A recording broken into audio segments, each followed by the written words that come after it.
કુંભરવાડિયા આયુષ હોસ્પિટલની તમારી શું ફરિયાદ છે? આયુષ હોસ્પિટલની મારી ફરિયાદ છે કે 4/6 રોજ મારા કાકા જીવન જેઠા કુંભરવાડિયાને ફરસોથી રાજકોટ મોરબી આયુષ હોસ્પિટલની અંદર રિફર કરવામાં આવ્યા હતા. એ રિફરની અંદર ક્રિટિકલ એની કન્ડિશન હતી અને આઈસીયુની અંદર દાખલ હતા, પણ આઈસીયુની અંદરનો સ્ટાફ પણ સંપૂર્ણ બેદરકારી દાખવી હતી અને જ્યાં મારા કાકાને અનેક તકલીફો પણ થઈ હતી. મેડિકલ ઓફિસર ઉપર પણ અમને પૂર્ણપણે શંકા છે અને જે ડૉક્ટરે સારવાર કરી એ પણ ભયજનક સ્થિતિ અમારી સારવાર કરવામાં આવી હતી, યોગ્યપણે ધ્યાન દેવામાં ન આવવાના કારણે મારા કાકા મૃત્યુ પામ્યા છે. એમાં સંપૂર્ણપણે આયુષ્ય હોસ્પિટલની બેદરકારી છે અને જે ગઈકાલે મીડિયા સમક્ષ જે સિક્યુરિટીએ બાજવામાં આવ્યું, ઝઘડો કરવામાં આવ્યો, એ સિક્યુરિટી મને પણ ધમકી આપી હતી કે અહીંથી વયો જા નકર માર મારવામાં આવશે.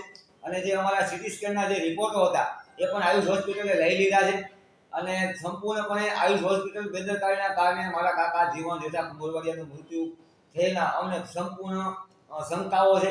અમે તંત્ર પાસે એવી માંગણી કરીએ છીએ, જિલ્લા કલેક્ટરશ્રી અને એસપીશ્રી અને રાજ્યના આરોગ્ય મંત્રીશ્રીને પણ અમે વિનંતી કરીએ છીએ કે આયુષ હોસ્પિટલ મોટી કૌભાંડી હોસ્પિટલ છે, દર્દીઓને લૂંટવામાં આવે છે, ક્રિટિકલ કેસો બનાવી અને દર્દીને અહીંયા જવા દેવામાં નથી આવતા અને દર્દીનો ખ્યાલ પણ રાખવામાં નથી આવતો. આ કૌભાંડી હોસ્પિટલ વિરુદ્ધ તાત્કાલિકના ધોરણે માનવ વધનો ગુનો દાખલ થાય અને વિવિધ જે કાંઈ આની અંદર છિન્નોવાળા વ્યક્તિ હોય એના વિરુદ્ધ પણ કાયદેસરની કાર્યવાહી કરવાની અમારી માંગ છે.